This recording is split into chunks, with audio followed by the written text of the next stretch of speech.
격려의 박수로 모시겠습니다.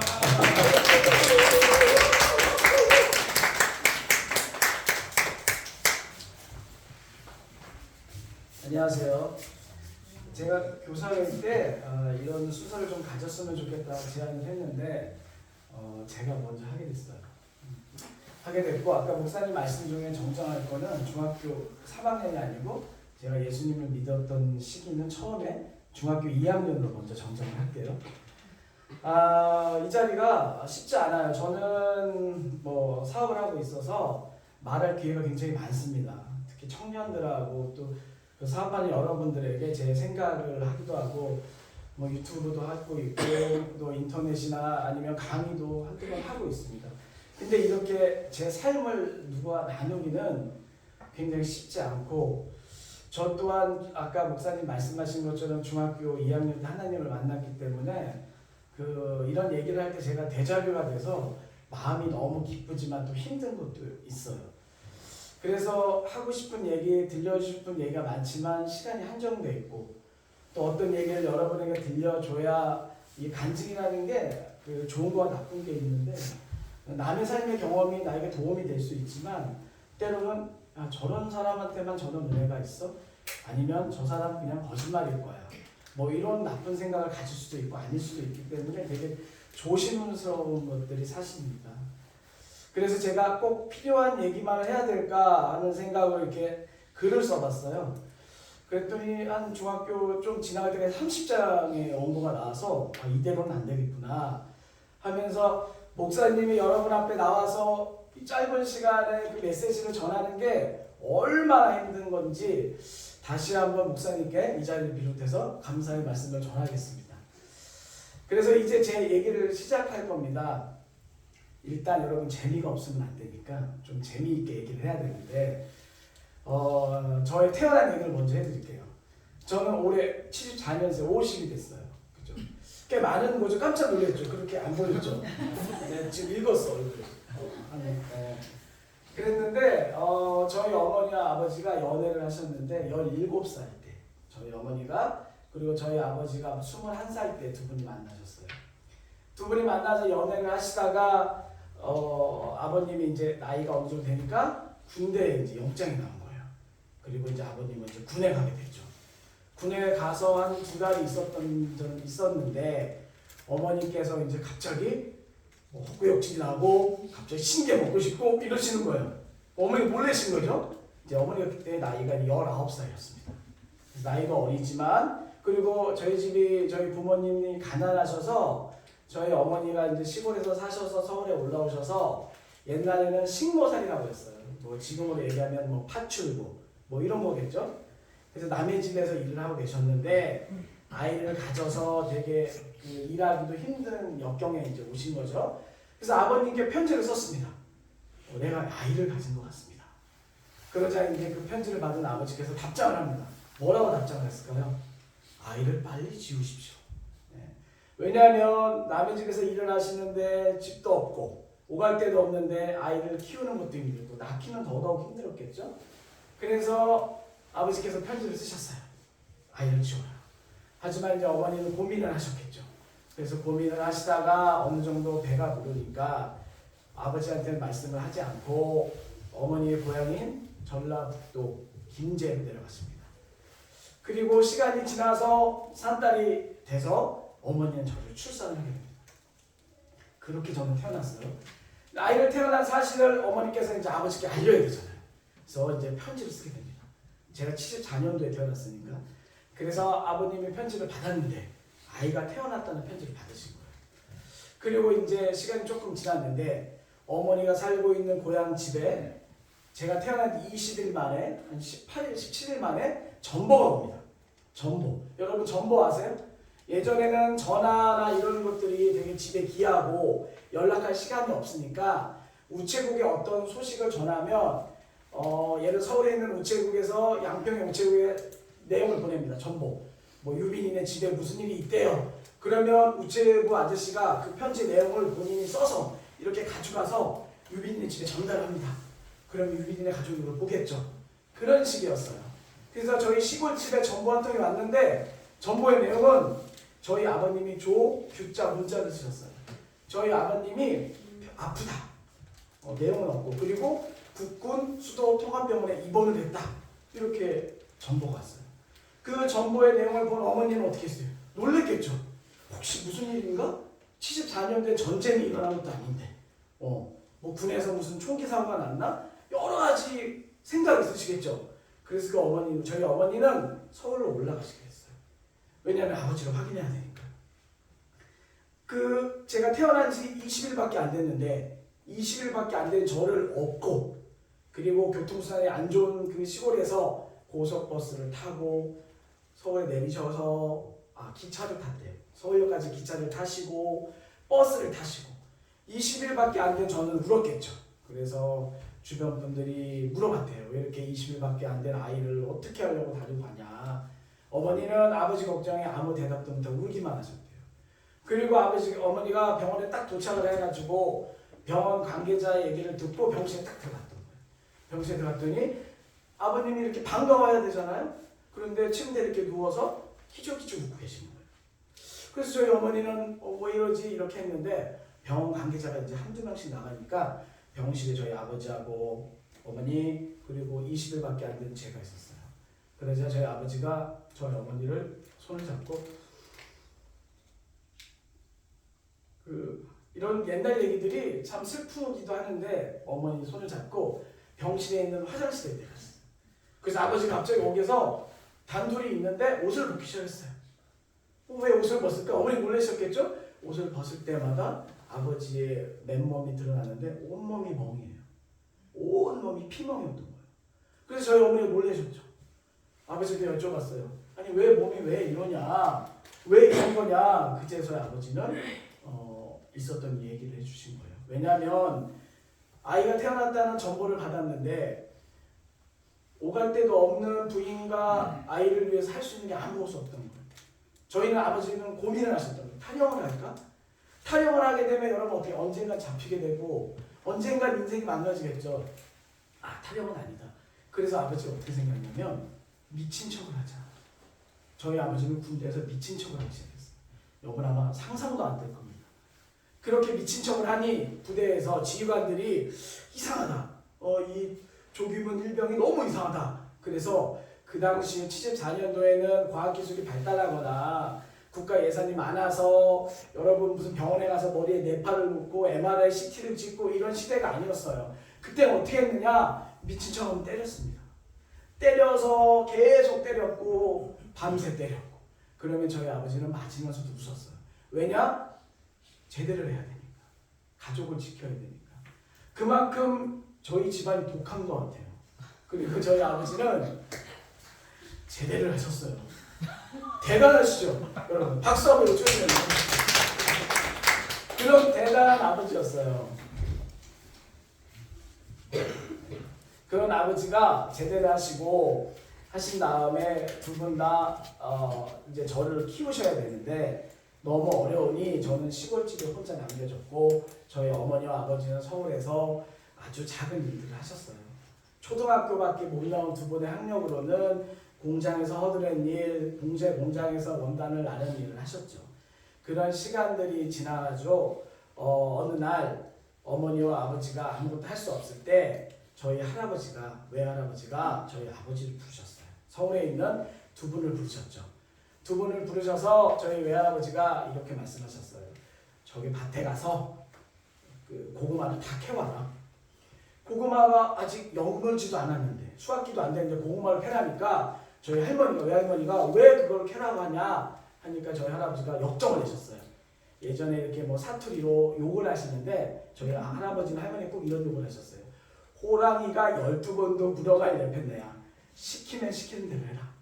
그래서 저희 할머니와 저희 아버지, 저희 어머니가 장모였거든요. 동생들은 익지도 않는 그 고구마를 캐신 거예요. 고구마를 캐서 니아가에 이렇게 일렸거에 담아오니까 저희 할아버지가 저희 아버지 이름 불렀어요. 김은아 가서 장에 가서 팔아와라. 그래서 저희 아버지는 장에 가서 팔아오셨어요. 그러자 팔아온 돈을 가지고 할아버지를 드리니까 할아버지가 하시는 말씀이 이 돈 가지고 와서 서울에 방을 얻어라. 큰 뭐 좋은 집도 뭐 훌륭한 집도 얻을 수 없지만 그래도 얻어라. 가족은 함께 있어야 된다. 그리고 네 처도 네 아이도 데려가라. 그리고 저희 아버지는 서울에 올라와서 그 미아리 쪽에 있는 성북구에 있는 산꼭대기에 있는 작은 월세방을 얻습니다. 이렇게 뭐 화장실도 밖에 있고 문 열면 바람이 들어오는 작은 방에 이렇게. 그 우리 세 식구는 거기서 살게 되었습니다. 그렇게 삶을 살다가 저희 아버지와 어머니가 미래가 없다는 판단, 배움이 없어서 돈을 벌 수 없다는 생각에 어머니와 아버지는 서로 회의를 합니다. 그래서 아버지에게 학원을 다녀라. 그리고 어머니는 학비를 내겠다 하시면서 어머니는 새벽에도 밤에도 늦게까지 일을 하십니다. 그리고 아버지는 학원에 다니기 시작했습니다. 그리고 그렇게 학원을 다니시면서 요리학원의 자격증을 땄고 아버지는 중동으로 일을 가셨습니다. 그 당시에 해외에서 사우디아라비아, 말레이시아에서 해외 근로자들이 건설 현장에 투입을 하셨는데 저희 아버지는 요리사로 가서 일을 하시게 됐습니다. 가족을 위해서 굉장히 애를 쓰셨습니다. 쉬지도 않으셨고 최선을 다했습니다. 저한테는 아버지가 하나님이었고 저한테는 최고의 아버지였습니다. 물론 배우지 못해서 아이들의 양육의 기준은 없습니다. 대화하지 않으십니다. 무조건 잘못하면 어떤 규칙도 없이 손발을 다 대서 아이를 때립니다. 그래도 아버지를 존경했고 사랑했습니다. 왜냐하면 그 시기에는 그거밖에 할 수가 없었던 시기였으니까요. 그리고 저희 아버지는 중동에서 일을 마치고 한국에 오셔서 자그마한 사업체를 차리셨습니다. 물론 사업을 해보신 경험도 없고 그런 능력도 없으셨지만 시작을 하셨고 또 사업을 시작하시면서 아버지가 하지 말아야 되는 행동을 하시기 시작했습니다. 그게 바로 우리 가족들 여러분 뭐 다 싫어하는 외도를 시작하신 겁니다. 그 외도를 저는 어머니보다 가족보다 먼저 알게 되었지만 비밀을 지켰습니다. 왜냐하면 가족을 지켜야 되기 때문에. 그 이후로 저는 그거를 숨기는 게 너무 힘들었습니다. 그때가 초등학교 6학년이었습니다. 그래서 어느 날 어머니와 아버지가 저희 고향집인 저는 어머니는 전라북도 김제, 저희 아버지는 전라남도 진도가 고향이시고 저는 그 두 군데에서 살았었습니다. 어렸을 때. 어느 날 저희 진도에 있는 고모님께서 결혼을 하신다 그래서 고모님의 결혼식을 보시러 어머니와 아버지가 가셨습니다. 그때가 12월이었습니다. 12월 때 눈이 엄청 그날 왔었는데 결혼식을 보시고 돌아오는 어머니 아버지한테 큰 교통사고가 일었습니다. 얼마나 큰 교통사고가 있냐면 아버님이 운전하시는 차가 눈길에 미끄러지면서 중앙선을 침범하셨고 마주오는 버스가 저희 아버지가 운전하는 차에 올라탔습니다. 그래서 차는 눌렸고 소방서, 경찰 관계자들은 모두 사망했다 생각을 했습니다. 하지만 저희 어머니와 아버지는 극적으로 살아나셨고 저희 아버지는 갈비뼈가 8개 부러지시면서 차 밖으로 튀어나왔고 저희 어머니는 차 밑에 깔려서 어머니를 꺼내는 시간이 2시간이 넘었다고 합니다.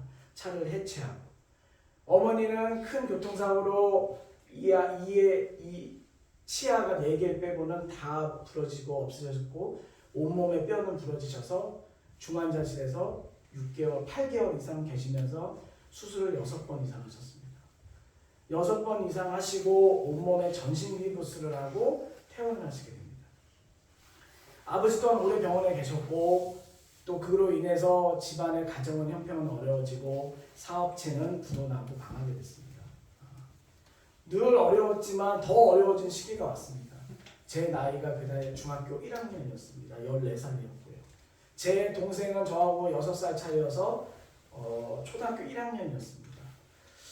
야, 이게 왜 이런 일이 생길까? 그리고 어머니보다 먼저 태어나신 아버지는 외도하셨던 거를 계속 하셨고 어머니는 태어나셔서 온몸에 전신기부스를 하셔서 몸을 일으키지 못하고 앰뷸런스에 실려와서 그대로 집에 누우셨는데 얼굴은 치아가 4개밖에 없으니 이렇게 할머니처럼 이렇게 오그라지고 얼굴에 피부는 다 이렇게 일어나 있던 상태입니다. 그 상태에서 주변의 아버지의 외도를 어머니에게 알리고 어머니는 건강도 안 좋은 상태에서 정신적인 충격도 받게 됩니다. 그리고 아버지는 이제 알게 됐으니 가족들한테 미안한 것보다는 대놓고 외도를 시작을 합니다.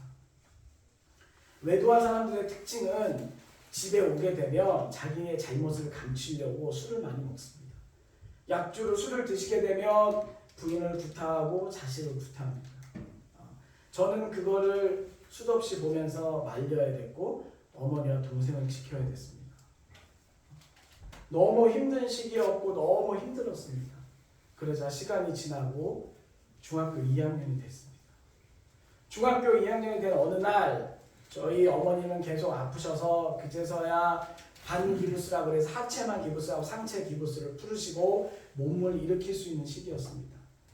어머니는 너무 정신적으로 힘드니 술에 의지하셨고 어린 동생은 초등학교 2학년이니 울기를 반복하고 아버지는 어쩌다 오시면 집을 부시고 난장판을 하고 집에 음식은 없고 연탄도 없고 쌀도 없는 시기였습니다. 저는 막막했습니다. 이걸 어떻게 해야 될까? 내가 장남이고 큰아들인데 어떻게든 내가 이겨내야 되는데 중학교 2학년 아이한테는 감당하기 너무 힘든 현실이었습니다. 그런데 어느 날 배를 누가 눌렀습니다. 여러분 아마 예상을 좀 할 거예요. 어느 날 우리도 배를 눌렀는데 문을 열었어요. 그래서 어떤 아줌마 아저씨 그리고 여러분 비슷한 학생들 2명이 오신 거예요. 그리고 쌀과 연탄을 가지고 왔습니다. 그래서 이거를 저희한테 준다는 겁니다. 그래서 저는 받을 수 없다. 이거 왜 주냐? 넌 그지가 아닙니다. 그랬더니 받아도 된다고 하십니다. 그래서 안 받으려고 했는데 방 안에 있는 어머니의 목소리도 생각나고 울고 있는 동생도 생각났습니다. 제 나이 때는 그렇게 대한민국이 어려운 시대는 아니었습니다. 연탄과 쌀이 없는 집은 거의 없을 정도였거든요. 그렇지만 저는 받을 수밖에 없었습니다. 아무것도 없었습니다. 그래도 알량한 자존심으로 얘기를 했어요. 내가 이걸 받긴 하는데 그냥은 못 받겠다. 당신들이 원하는 걸 얘기하면 내가 그걸 해주겠다. 하니까 거기서 하시는 얘기가 교회를 한번 나오면 어떠냐. 예배를 한번 드려달라. 그래서 알았다 하고 3일 후에 저는 교회를 가게 됩니다. 3일 후에 교회를 갔는데 교회에 가서 이렇게 여러분처럼 중고등부 예배를 드리게 됩니다. 그때가 제가 중학교 2학년 때입니다. 중학교 2학년 때 예배를 드리는데 그때 제 덩치는 이만했어요. 키도 이만했고 안 자랐어요. 제가 지금은 이만해서 그리고 무서운 게 없었어요. 왜냐하면 세상에 무서운 게 없었어요. 왜냐하면 집이 너무 힘들었으니까. 고등학생 형들도 저를 무서워했고 심지어 중학생도 저를 무서워했습니다. 그렇게 딱 예배를 드리는데 거기서 박수 치고 노래 부르고 하는 여러분 같은 사람들이 미친 사람들 같았어요. 미쳤구나 쟤네들. 야 이거 미쳤다. 그리고 한 10분 20분 있는데 어떤 분이 여기서 쫙 와가지고 이렇게 앉아 설교를 하는 거예요. 저는 목사님 전도사님 이런 단어를 몰랐죠. 교회가 아마 그때가 한 3번째 한 2번은 갔어요. 왜냐하면 예전에 어렸을 때 교회 가면 빵 주고 우유 주고 초코파이 주니까 그걸 먹으러 갔었지 이렇게 정식적인 예배는 간 적이 없으니까요. 그래갖고 전도사님이 나오셔서 설교를 하시는 거예요. 예수님은 살아계시고 예수 그리스도를 믿으면 구원받고 막 이런 얘기를 하는데 귀에 하나도 안 들려요. 여러분도 요즘 그런 말씀 잘 안 들리죠? 승호야 안 들리지? 안 들렸어요. 저도 안 들렸어요. 저도 안 들렸는데 그런 얘기를 하는 거예요. 근데 또 이게 제가 혈기가 왕성해서 몸이 부들부들 떨리는 거예요. 활짝 일어났어요. 일어나서 뭐라 그랬냐면 부처님 믿어도 극락왕생합니다. 예수님만 믿는다고 천국 갑니까? 제가 그랬어요. 그러자 모든 학생들이 다 쳐다보는 거예요. 그리고 그 전도사님도 너무 이제 어이가 없겠죠. 갑자기 설교 시간에. 그러니까 저를 막 자제해서 안 치려고 했어요. 그래서 저는 그냥 뿌리치고 나가려고 하니까 또 안 치시더라고요. 그래도 내가 쌀과 연탄을 받았는데 안전은 있자. 그리고 앉아서 예배가 끝났어요. 예배가 끝나니까 또 어떻게 했어요? 우리 그 예전에 선생님과 교회 다닐 때는 남자보다 여자가 훨씬 많았어요. 교회에. 그러니까 이쁜 누나들이 막 손잡고 간식 먹고 가나 막 이렇게 할 거 아니에요? 싫어요. 예쁜 누나는 좋았지만 싫어요. 제 자존심이 셌으니까. 나는 너무 힘드니까. 너희들하고 난 달라. 너희들은 편하지, 난 힘들어. 너희들 같이 웃고 즐길 시간이 없어. 그렇게 생각했어요. 그리고 집에 왔어요. 그리고 집에 와서 나는 내 할 일을 다 했다고 있는데 그 다음 날부터 그 말씀을 전하신 전도사님이 저희 집에 매일매일 찾아오고 있었어요. 매일매일 찾아와서 하나님이 어쩌다, 예수님이 어쩌다, 아브라함, 요셉 성경 얘기를 해줬어요. 선생님, 전도사님이라고 하지도 않았어요. 모르죠. 선생님, 그만 얘기하세요. 부처님 믿어도 극락왕생하고요. 부처님 믿어도 열반을 통해서 천국과 지옥이 있고요. 갈 수 있습니다. 저는 제가 알지 못하는 걸로, 왜냐하면 그 얘기를 듣고 싶지 않았으니까요. 너무 귀찮게 하는 거예요. 근데 올 때마다 이렇게 한 주머니를 음식을 사갖고 오시는 거예요.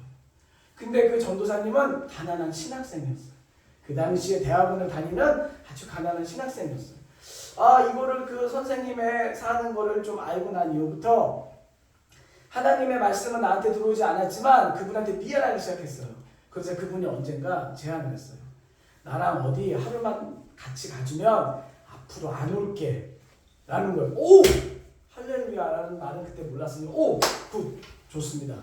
그래서 그분의 손에 이끌려 어디를 가게 됩니다. 그때 갔던 교회가 온누리 교회 목요일날 경배와 찬양이라는 집회에 가게 돼요. 그 찬양의 집회에 가서 딱 들어왔는데 저는 문화적 충격을 받았어요. 여러분 아마 국수교회만 가셨는지 모를 수 있지만 우리 교회 한 10배 정도는 됩니다. 그 당시에 제가 중학교 2학년 때니까 88년 올림픽 아마 그때일 거예요. 그 어려운 시기에 교회당에 들어가니까 너무 멋진 거예요. 엄청 크고 2층에 1층, 2층에 있고 2층에 다 모니터가 있고 뭐 밴드의 화려한 조명에 저는 들어가자마자 이랬어요. 야, 예수쟁이들 다 여기다 돈 쳐바쳤구나. 다 미친 사람 만들어서 돈 다 끌어모았구나. 다 도둑놈들이구나. 그리고 2층에 앉았어요. 2층에 앉았더니 다 여러분 노래 부르고 찬양하고 춤 추고 난리가 난 거예요. 미친 소굴이다. 이거 완전 미친 소굴이다. 심지어 이 미친 소굴에서 시간도 길어요. 1시간 반이 지났는데도 끝나지가 않는 거예요. 너무 미치겠는 거예요. 그리고 그 사람들은 울었다, 웃었다, 노래 불렀다, 찬양했다, 무슨 성가대다, 찬양단이다, 뭐 각종들이 다 나와서 하는데 너무나 미치겠는 거예요. 그러고 있는데 끝날 무렵이었어요. 끝날 무렵이었는데 사회자가 우리 김종철 선생님 같은 분이 이렇게 멋지게 찬양을 하고 나레이션을 다 합니다. 하나님께서는 여러분을 사랑하고 주님은 여러분을 사랑합니다. 이런 식의 나레이션을 하고 잔잔한 음악이 깔리고 뒤에는 이렇게 딱 백스크린이 올라오면서 예수님의 이렇게 가시면이 딱 올라오는 거예요. 그래서 저는 보고 생각했어요. 야, 홀리는 시간이다. 저걸로 홀려가지고 돈을 걷는다. 야, 그렇게 생각해. 근데 감사하다 나는. 왜? 돈이 없으니까. 홀려도 돈을 낼 돈은 없다. 이렇게 생각을 했어요. 그러자 이제 갑자기 스크린이 오르고 그분이 계속 나레이션 합니다. 하나님은 여러분을 사랑하시고 예수님은 여러분을 죽으셨고 제겐 들리지 않아요. 그런 얘기가 절대 들리지 않아요. 그러자 갑자기 나레이션 하는 분이 이러는 겁니다. 지금 우리 이 세계에는 주님을 아직도 모르는 사람들이 많습니다. 그리고 이 자리에도 주님을 모르신 분들이 많을 겁니다. 지금이라도 주님을 믿으면 주님께서 구원을 주시고 주님께서 여러분의 기쁨을 주실 겁니다. 하시면서 갑자기 기도를 합니다. 주변 사람들이 막 기도합니다. 자, 하나님 아버지 여러분 사랑하시고 하나님께 도와주시고 우리를 위해서 주님을 위해서 하고 어려운 사람을 도와주시고 많은 사람들이 수만 명의 기도를 합니다. 와, 이게 무슨 미친 짓이지? 하고 저는 막 너무 힘들었는데 그때 갑자기 사회자가 이렇게 멘트합니다. 이 자리에 계신 분들 중에 지금 주님을 영접하시고 싶으신 분은 그 자리에서 일어나 주세요. 라는 얘기를 합니다. 그 얘기 가운데 저는 깜짝 놀랐습니다. 그냥 그래 그런 얘기였지 하고 생각을 했는데 남들 기도할 때 눈을 감았잖아요. 저도 살짝 눈을 감은 것 같기도 하고 뜬 것도 아닌데 갑자기 눈을 떴는데 제가 그 2층에 서 있는 겁니다. 그 수많은 사람들 중에 제가 서 있어요. 눈을 떴는데 너무나 황당해서 이거 왜 이러지? 아니야, 앉으면 돼. 앉으려고 하는데 다리가 앉아지지 않아요. 희한해요. 그리고 너무나 부끄러워요. 사람들이 눈을 쳐서 다 저를 쳐다봐요. 이게 앉을 수가 없고. 그때 2층에서 나레이션 하던 선생님께서 얘기를 합니다. 2층에 계신 분은 1층으로 내려와 주세요. 하는데 제 다리가 그때부터 움직이기 시작합니다. 투벅 투벅 투벅. 그 2층에서 1층까지 내려오는 많은 계단을, 저 있는 계단을 밟을 때마다 저의 모든 허물과 죄, 그리고 박하사탕 한 10,000개 정도 먹은 그런 하얀 기분을 느낍니다. 그리고 저는 1층에 도착하자마자 무릎을 꿇고 울기 시작합니다. 그리고 처음 기도를 했습니다. 하나님 계시는군요. 그러면 내가 당신을 믿을 테니까 내 어려운 고민을 다 해결해 주세요. 그러면 당신은 있는 거니까 저를 꼭 도와주세요. 하고 예수님의 이름으로 기도했습니다. 라는 말도 못하고 기도를 마칩니다. 왜냐하면 기도하는 법을 배우지 못했으니까요. 그렇게 하고 나와서 저는 그때 예수님을 영접하고 제 교회 생활이 시작됩니다. 새벽기도, 주일, 저녁, 철야 예배, 수요 예배, 수만 기도에 다 나가고 수요일날 예배 드리다가 그 당시에는 일하시는 우리 권사님, 장로님, 집사님이 바쁘셔서 기도의 순서인데도 예배에 못 나오시면 목사님이 이렇게 하다가 오늘 기도가 이러면서 우리 김진영, 박진영 장로님 기도인데 오늘 못 나오셨나 보네요 하면 기도하실 분 이러시면 장로님들 다른 집사님 일어나셔야 될 거 아니에요. 제가 늘 일어납니다. 왜냐하면 제가 기도를 해야 돼요. 제가 기도를 해야 뭔가 이루어질 것 같고 그렇게 삶을 살아왔으니까요. 그렇게 모든 예배를 드렸습니다. 하나님은 살아계시니까. 새벽기도 때 담임 목사님이 못 나오시면 중학교 2학년 제가 이렇게 성경책을 들고 나옵니다. 찬송가 377장 인내하신 구세주여 부르시고 성경 읽겠습니다. 이렇게 예배를 인도합니다. 늘 저는 하나님을 믿었고 알았으니까요. 그리고 중학교 시절에 1999년에 휴거가 온다는 이상한 이단들이 있었습니다. 저희 학교에도 있었고 수업 시간에 그 선생님과 싸웁니다. 선생님, 99년에는 휴거가 일어나지 않습니다. 성경에는 그런 내용이 없습니다. 예수님도 그날과 그때는 하나님도 모르고 주님도 모르고 아버지만 아신다고 하셨고 그런데 어느 성경에 이런 얘기가 있습니까? 하면서 교무실에서 그 선생님의 이단의 이론들과 성경을 갖고 토론하고 싸웠습니다. 왜냐하면 저는 하나님이 있었으니까 하나님을 믿었으니까. 그 이후로 시간이 지납니다. 시간이 많이 지나서 제가 꼭 드리고 싶은 얘기를 이제 마무리하려고 합니다. 그리고 제가 예수님을 믿었지만 제 삶은 나아진 게 하나도 없었습니다. 아버지는 계속 바람피고 때리고 부시고 그런 세월이 지났습니다. 하지만 저는 주님을 믿었기 때문에 주님이 다 해결할 줄 믿었습니다. 어느 순간 제가 하나님께 기도를 합니다. 하나님, 저는 목사가 되겠습니다. 저는 하나님의 복음을 전도하는 사람이 되겠습니다. 하고 작정하고 세상을 삽니다. 하지만 여러분, 세상은 쉽지 않죠. 기도한다고 세상이 그리 달라지지 않습니다. 집은 더 어렵고 저는 일도 했어야 됐고 돈도 벌어야 됐고 교회 생활도 해야 되고 아버지의 폭력도 막아야 됐습니다. 밤만 되면 아버지가 언제 오실까 두려움에 밤잠을 설쳤고 어머니의 울음 속에 밤새 하나님께 울며 기도했습니다. 제가 원하는 건 딱 하나, 하나님이 저와 함께 하시는 거 그거 하나밖에 없었습니다. 그리고 저는 고등학교 입시를 보게 됩니다. 고등학교 입시를 보는데 그날 제가 시험을 보고 오는 날 제가 고등학교에 떨어진 것을 알게 됩니다. 너무나 창피하고 부끄러운 일입니다. 그런데 내가 공부를 안 했던 이런 부끄러움보다는 하나님의 원망이 시작됩니다. 하나님, 나처럼 힘든 사람이 어디 있습니까? 나처럼 믿었던 사람이 어디 있습니까? 나처럼 했던 사람이 어디 있습니까? 그런 사람이 있어 하나님 데려와 보세요. 어디 있습니까? 성경 구절에 나처럼 했던 사람이 어디 있습니까? 라고 하나님께 물어보십니다. 아무런 하나님은 늘 그렇습니다. 응답이 없습니다. 저는 고민했습니다. 하나님이 없는 거 아니야? 하나님이 안 계시는 거 아니야? 하나님이 없는데 내가 집에서도 이렇게 살 필요도 없고 왜 이런 고난을 당하고 살아?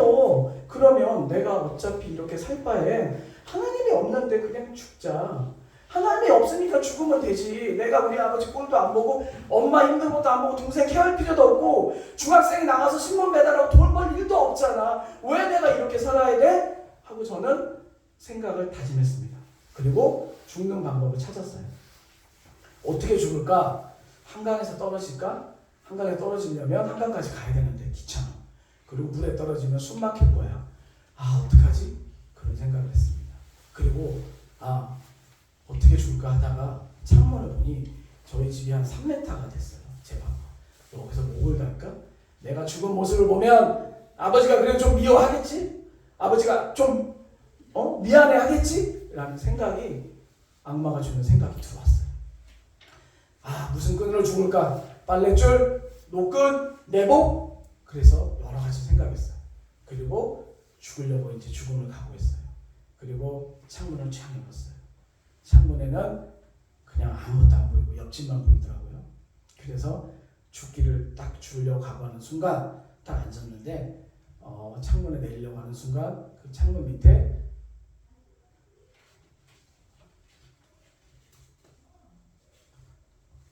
이 성경책이 보였어요. 이 성경책이 제가 중학교 때 처음 제 돈 주고 내 돈으로 산 성경책입니다. 발 밑에 성경책이 있는데 이것도 그때 35년 전에 붙였던 거예요.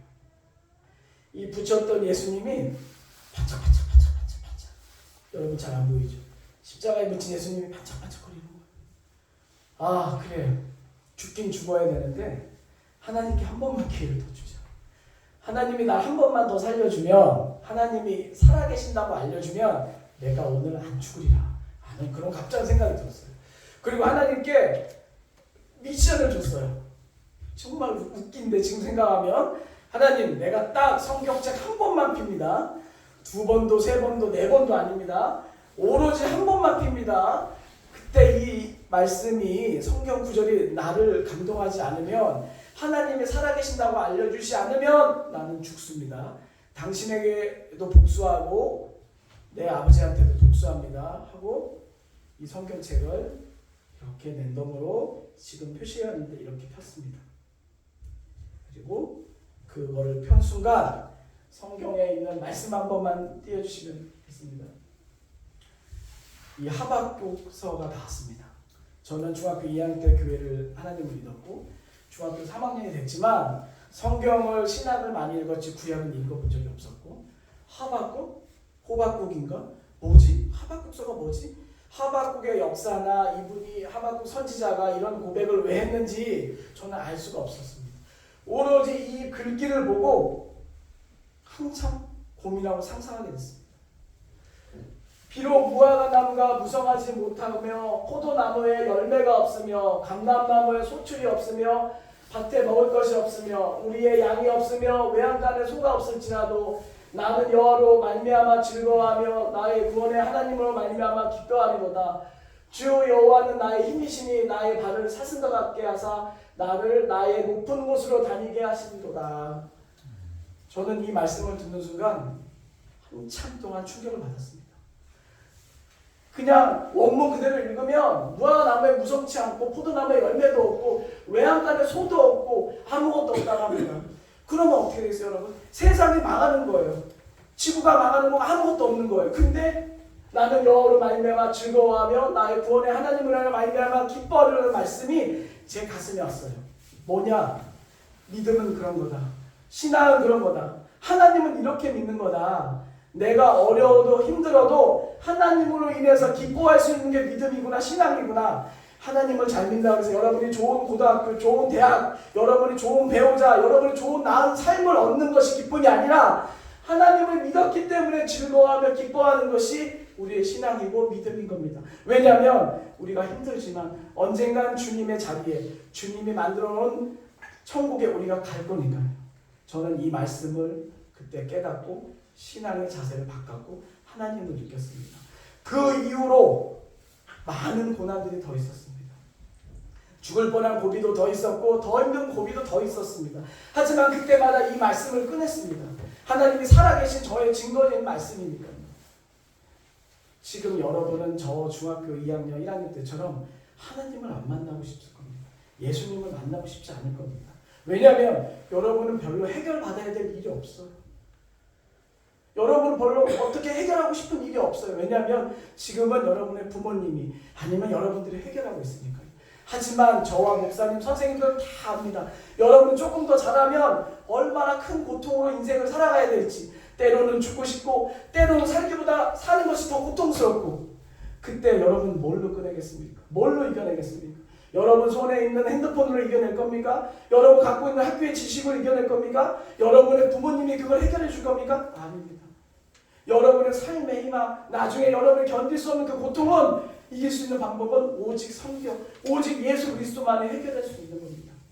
제가 여러분에게 더 긴 얘기와 이런 얘기는 기회 되면 더 하겠지만, 제가 믿었던 하나님을 여러분도 다시 만났으면 좋겠고, 꼭 여러분이 그 하나님, 그 주님을 만나서 여러분을 언제든 기다리시고 여러분 사랑한다는 걸 알았으면 좋겠습니다.